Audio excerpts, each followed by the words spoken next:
You ever see a man wearing a badge and know instantly it means nothing I have. And I knew it before they even opened their mouths, because real officers don't walk like that. They don't flinch when you make eye contact. And they sure as hell don't show up on a Tuesday morning without backup, paperwork, or purpose.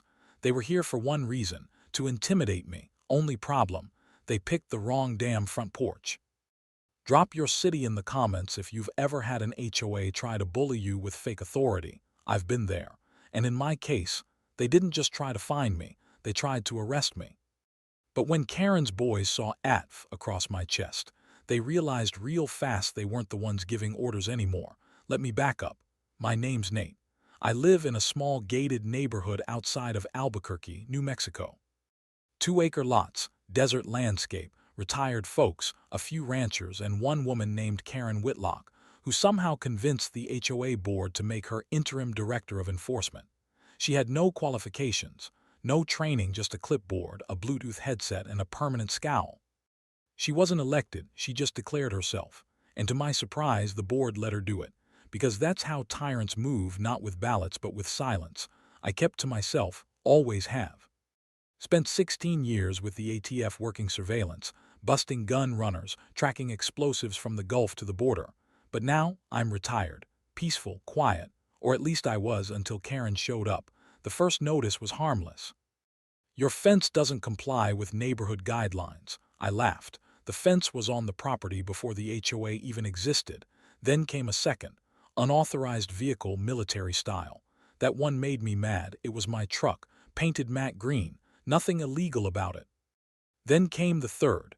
Your front porch displays law enforcement insignia, which may intimidate non-law enforcement residents.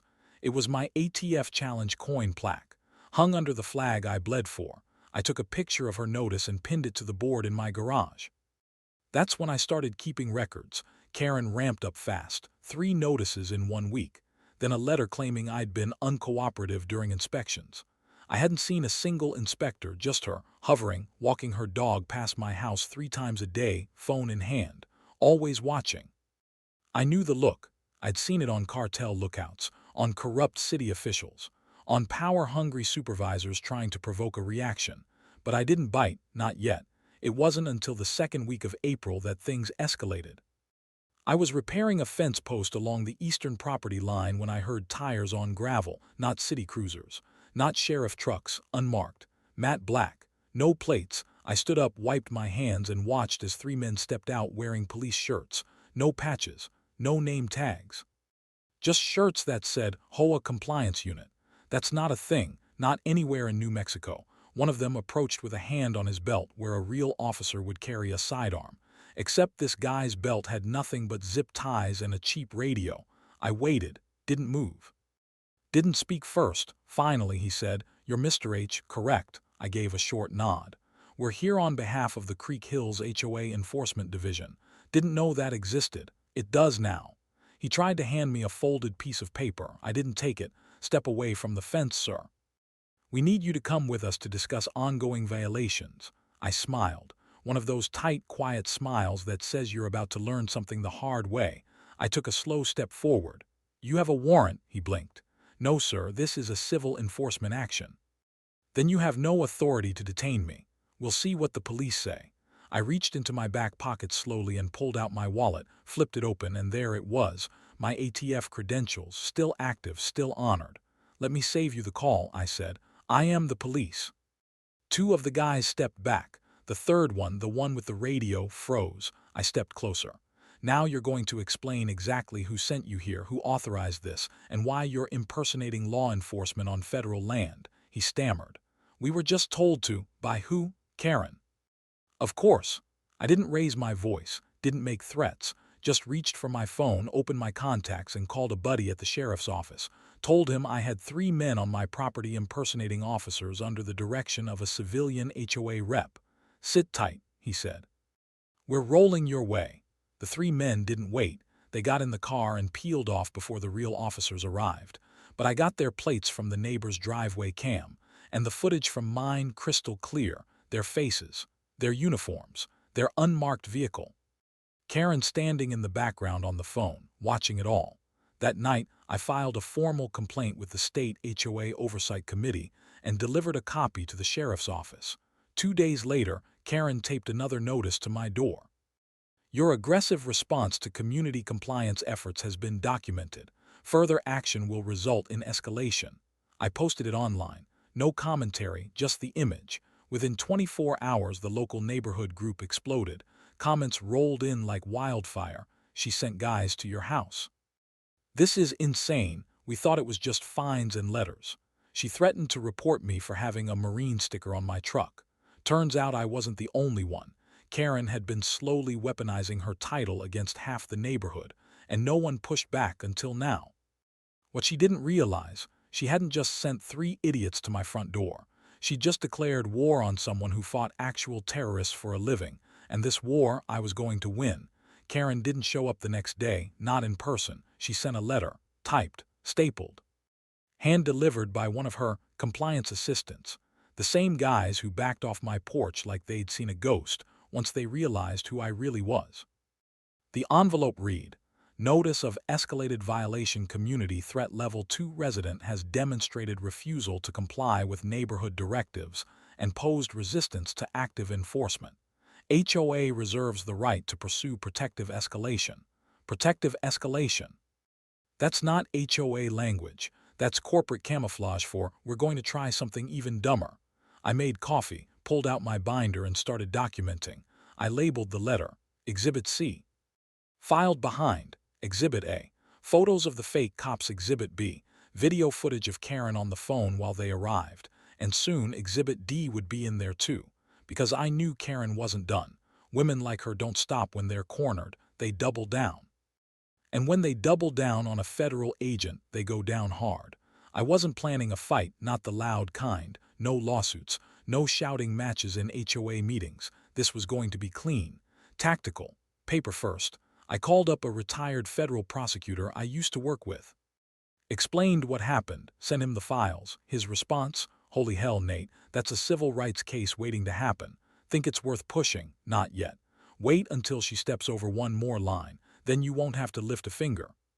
The state will drag her across the finish line for you."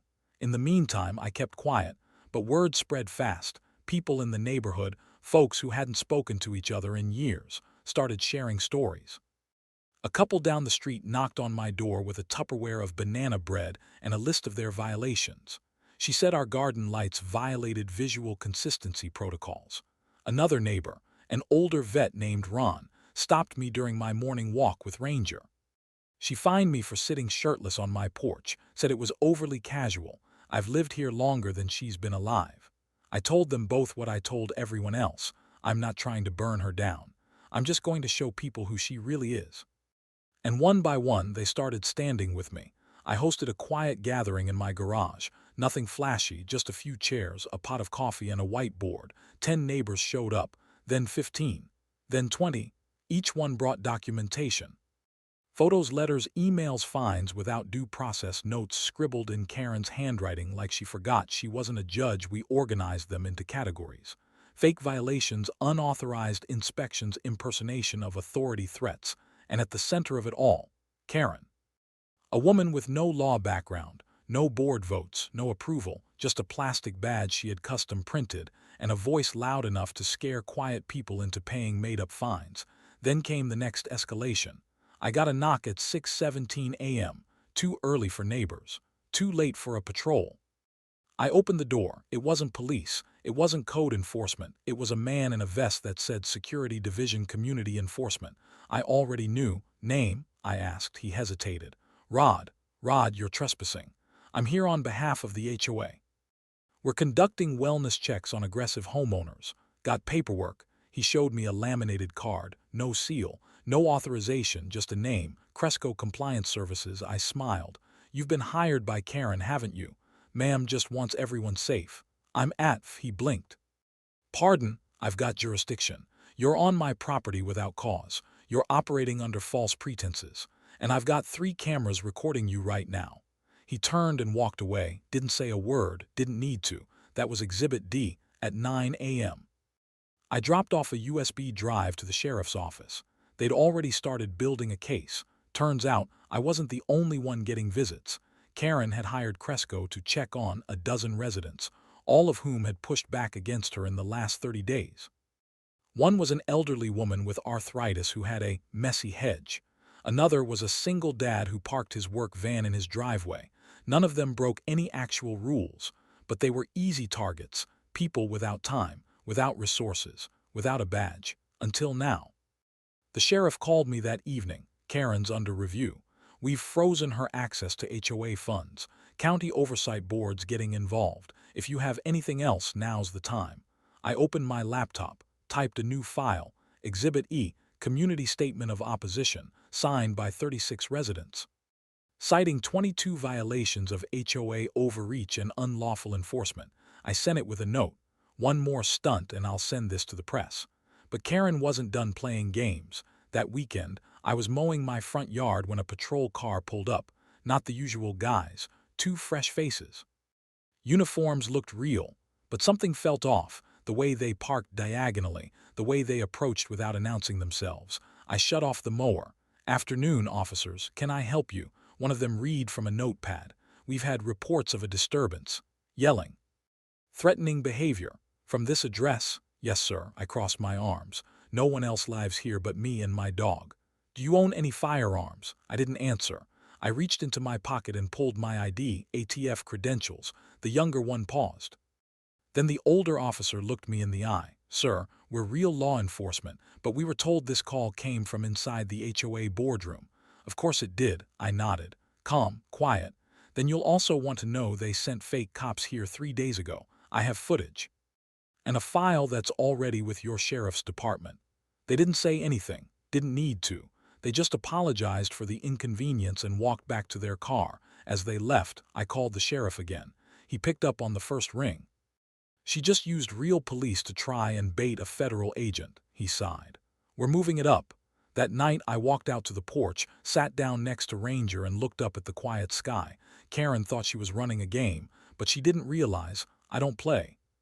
Well, before we continue, if you're enjoying this story and love such dramas, don't forget to hit that subscribe button. Every new subscriber keeps me motivated to dig deeper, uncover more wild stories, and bring you even crazier content. Your support means everything. It's what keeps this channel going strong. And trust me, there's plenty more chaos coming your way. Back to the story. By the time Monday rolled around, Karen's name wasn't whispered anymore. It was spoken plainly, not with fear, but with fire. And the fire was spreading. The County Oversight Board opened an inquiry that same morning. Word got out fast. The HOA's treasurer resigned. The vice president claimed he had no idea Karen was operating independently, but emails said otherwise.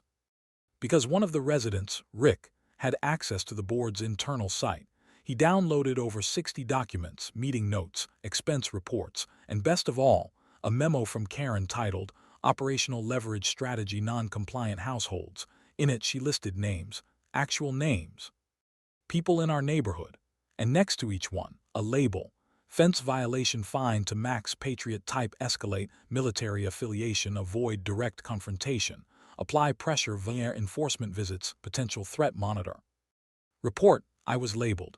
Watchlist/high-risk authority background suspected she knew. Maybe not the whole story, but she knew I wasn't the kind of man she could push around. I uploaded the memo to a Google Drive folder, made it public, no commentary. Just the document, clean and direct. It spread like wildfire. By lunch, it was posted on 3 local forums. By sunset, the headline hit a mid-sized outlet. HOA tyranny. Leaked documents reveal surveillance and targeting of residents by power-hungry president. They used the image of Karen's driveway, zoomed in on her mailbox. She didn't speak to press, but someone in her circle did. And that's when the gloves came off. The next morning, Rick found tire tracks across his front lawn. His porch camera caught someone wearing a hoodie dropping a letter on his doorstep. Inside, one printed line. "This doesn't end with paperwork."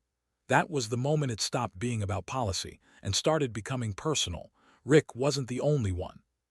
A woman named Jamie, single mom, lives 3 houses down, found her trash can overturned and a dead squirrel nailed to her fence. Yes, nailed. No one said Karen did it directly, but everyone knew she started it. Her influence was rotting the neighborhood from the inside. And now, we were all done playing defense. I called a meeting, not in secret, not in the garage, in the middle of the cul-de-sac, chairs, tables, a projector, and at the center, the truth, every file, every fine, every complaint printed, labeled public. We called it the wall. People gathered. Families, veterans, young couples, people who never cared about HOA politics before, but couldn't ignore what they were seeing now. Miles, the retired paralegal, stood up and read a formal resolution. We, the undersigned residents of Creek Hills, move for the immediate removal of Karen Whitlock from her self-appointed position and demand an independent audit of the HOA's actions for the past 6 months. He passed around a clipboard, no pressure, just a pen. Everyone signed, even the ones who used to nod politely at Karen's little rules, because no one likes feeling like a prisoner in their own home, and Karen, she watched from her window, didn't come out, didn't speak. But at 2 a.m., my cameras caught something, a black sedan driving slowly past my house, circling once, then again, then parking 2 houses down. I didn't confront them, didn't need to. The sheriff had already installed an incident marker on my property. Any report from my address went straight to his desk, so I waited. And sure enough, 15 minutes later, headlights lit up my driveway again. This time, a man stepped out, not a neighbor, not a cop, but someone in a navy windbreaker with a clipboard and what looked like a body cam. He didn't knock. He just walked the perimeter with his phone raised, then got back in the car and left. I called it in. Sheriff confirmed. That's not any of our people. Want us to follow up? I said yes. And then I uploaded the footage to the community folder. Captioned, "This is what Karen sends when silence doesn't work." It was the last straw. The county board called a special session. Karen was summoned. Not invited, summoned. She showed up in a blazer and sunglasses, holding a manila folder and speaking like she was still in charge. They let her talk for 5 minutes. Then they opened the folder they had brought. Inside, all her notices, copies of fake citations, footage of the fake cops, the letter she sent Rick, her watch list document, and then they played the 911 call, the one she made on me, claiming I was preparing an armed perimeter and had threatened HOA officials. You could hear it in her voice. She wasn't scared. She was gleeful, gleeful at the idea of using the state to punish someone who didn't submit. Then the chair of the board stood.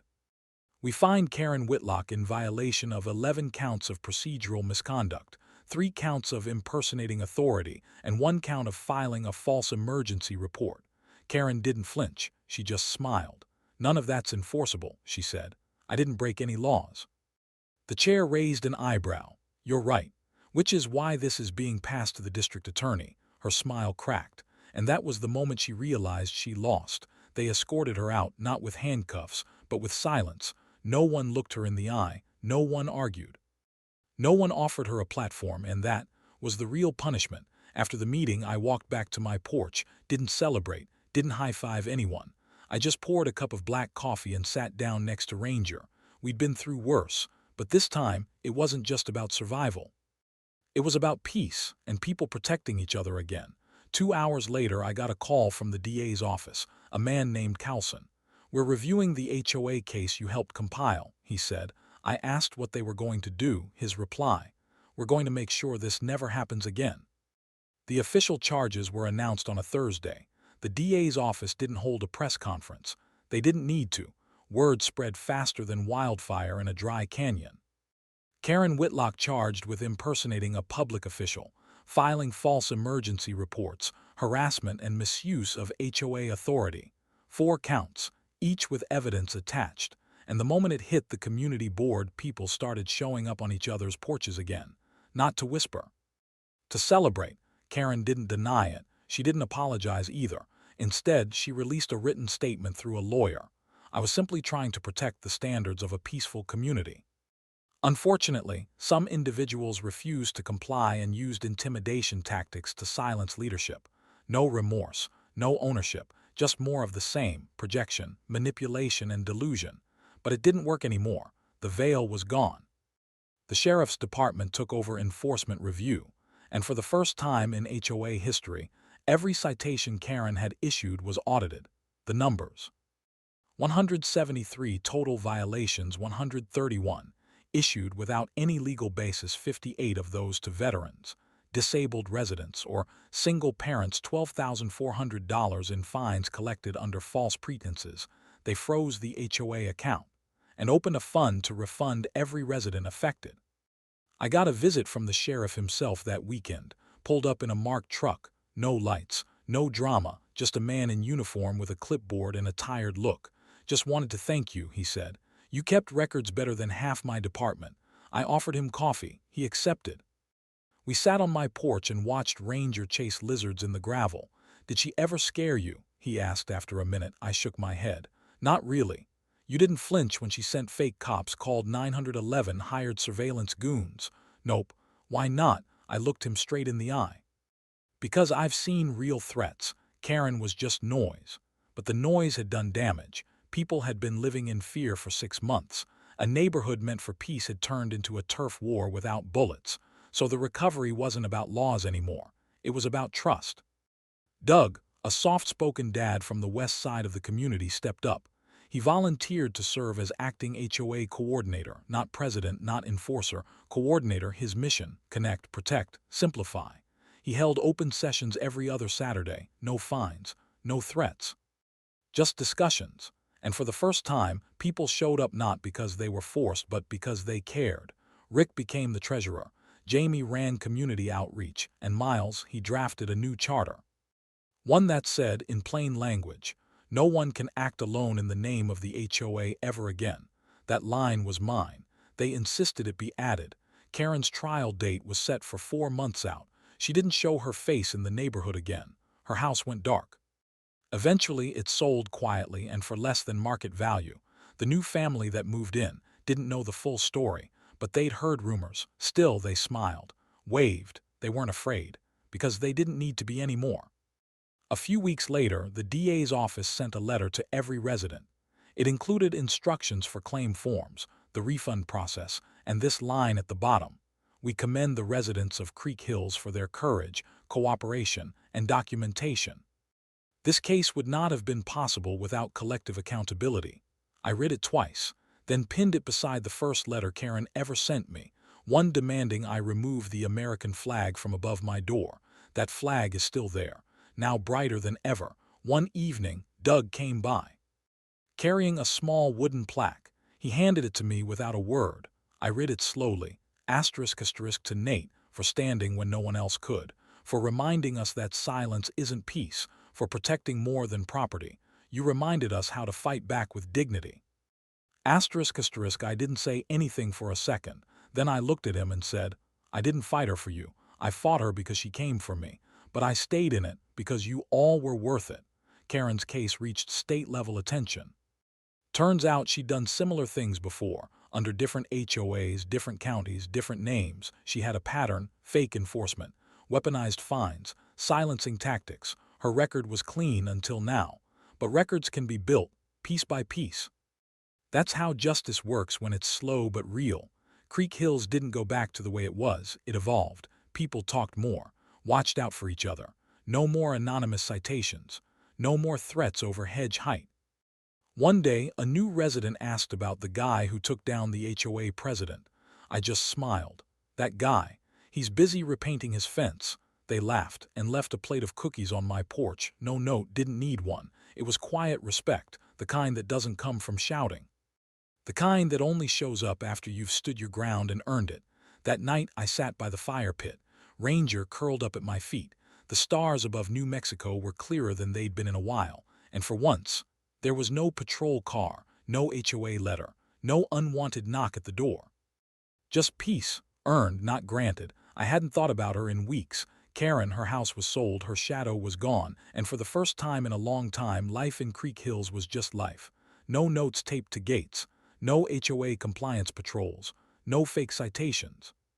Just the sound of Ranger's paws on the gravel and wind moving through mesquite trees. But people like Karen don't always leave quietly. And on the first Monday of May, she sent one final letter. It didn't come by mail, didn't even have a stamp. Just a white envelope slipped under my front gate, hand addressed in precise cursive, to the man who never backed down. Inside, 2 pages, the first typed, "You won. I hope it was worth it. The fines, the meetings, the gossip, none of it was personal. I was doing what needed to be done." Some neighborhoods fall apart because no one enforces order. You brought chaos by pretending to be above that order. But here's the thing. People like you don't last. They burn hot. They make noise. Then they disappear. When they do, people like me take over again. Enjoy your moment. It's temporary. No apology. No ownership. Just one more attempt to make me feel like I was the villain for standing up to her. But what she didn't understand was this. I wasn't fighting for control. I was fighting for quiet, for truth. For the kind of place where a kid could ride a bike without a clipboard watching him. So I wrote a letter of my own. I didn't send it. I read it out loud at the next HOA gathering. Not a dramatic speech, just words, clean, measured, earned. Karen sent me a letter this week. She said I burned hot, that I won a temporary victory, and maybe she's right. I'm not going to be the face of Creek Hills forever. I'm not running for any position. I don't want to control anything. But I'll tell you what I do want. I want to leave behind a place where a fake badge doesn't scare good people. I want to know the next time someone slips a notice under a door, the person who gets it knows they can fight back. I want to make sure that when the next Karen shows up, they find a community already too loud, too united, and too smart to fall for it again. And if that's temporary, so be it. But while I'm still standing, no one here goes through what I did, not while I'm breathing. When I finished, the yard was silent. Then someone clapped, then another. Then everyone stood, not cheering, not chanting, just standing like they understood what it took to get here. Later that night, Doug came by with a small wooden box. Inside was a hand-carved key with a tag. On the tag, Tool Shed Lot 19 Community Watch Access. Doug said, no title, no meetings, no vote, just you. I nodded, didn't need a title, didn't need credit. Sometimes you don't lead with power, you lead with presence. That same week, Karen's trial finally reached closing statements. The DA's team brought everything, the impersonation evidence, the fines, the 911 call tapes, the footage from my porch camera, and the testimony of 12 neighbors who had all been victims of her HOA reign. Karen didn't speak. Her lawyer tried to blame the board, said she was given unchecked responsibility and misunderstood the scope of her role. The jury didn't buy it, guilty on all counts, sentenced to community service, fines, and a ban from participating in any governing board or HOA for 10 years. No jail time, but no more clipboards either. And as poetic justice would have it, her community service, assigned by the sheriff's department, landscaping work, for low-income neighborhoods, no paperwork, no power, just a rake and a shovel. One afternoon, while I was checking the mailbox, Jamie and her son walked by. The boy ran ahead, Ranger wagging along beside him. Jamie stopped. You good? She asked. I nodded. You think she'll try again? Somewhere else? I shrugged. Probably. You worried? I looked down the street, where kids were drawing chalk lines on the sidewalk. Not anymore. A few days later, I replaced the plaque on my porch, the one that used to say Federal Agent on Premises. Now, it just says, we watch out for each other here. It had been 6 months since Karen left Creek Hills. The grass had grown back over the tracks from her fake patrol car. The gates had been fixed, and the silence wasn't fearful anymore. It was peaceful, the way it should have been all along. I spent most mornings with Ranger, walking the back trails behind the subdivision. No clipboard watchers, no patrol cars, just wind, birds, and the steady rhythm of boots on dirt. A few of the newer residents had heard the story. Some called it a legend. The HOA president who tried to run her neighborhood like a dictatorship, the veteran who didn't flinch, the fake cops who ran off when the real badge came out. But I didn't tell it, not unless someone asked, because what mattered most wasn't what happened. It was what we did after. Creek Hills was different now. No more arbitrary fines. No more HOA intimidation tactics. People actually talked, grilled together, watched each other's pets, planted gardens without fear someone would measure the color of their mulch. Doug and Jamie ran the new board like a co-op, 0 salaries, full transparency, and the community started something new, the watch file, a shared folder of every policy, complaint, and internal update, open to all residents, edited by vote only. We didn't build another power structure. We built a shield, one that protected people, not positions. I still kept the letters Karen sent me, not out of nostalgia, but as a reminder that power never starts as a storm. It starts with a whisper, a fine, a form, a little lie that goes unchecked, and when no one pushes back. That's when it grows fangs. One evening, a teenage boy knocked on my door. I didn't recognize him, but he had his shoulders back and his eyes steady. "You're Mr. H, right?" "Yeah. My family moved into Karen's old place." I paused. He smiled. "My mom said you were the reason we get to have our dog now. That before, she wouldn't have dared." I looked past him, saw a German shepherd pup bouncing at the end of a leash, tail going wild. I nodded once. He hesitated, then said, "She called you dangerous." I raised an eyebrow. "She was half right," I replied. After he left, I sat down on the porch, pulled out the old notebook I used to log every violation, every encounter, every line she crossed. I flipped to the final page and wrote, "Justice doesn't always roar. Sometimes it's a man who knows when to stay quiet and when to stand up anyway." Then I closed the book for the last time. A few days later, I got a letter from the state, not about Karen, about policy. The HOA reform bill, pushed forward with testimony from Creek Hills and 6 other neighborhoods who'd read our story, had passed. It required all HOAs to publish transparent documentation, submit third-party audits, annually register all enforcement actions, prohibit private security posing as law enforcement, and restrict any individual from creating policy without full board vote. They called it the Whitlock Clause.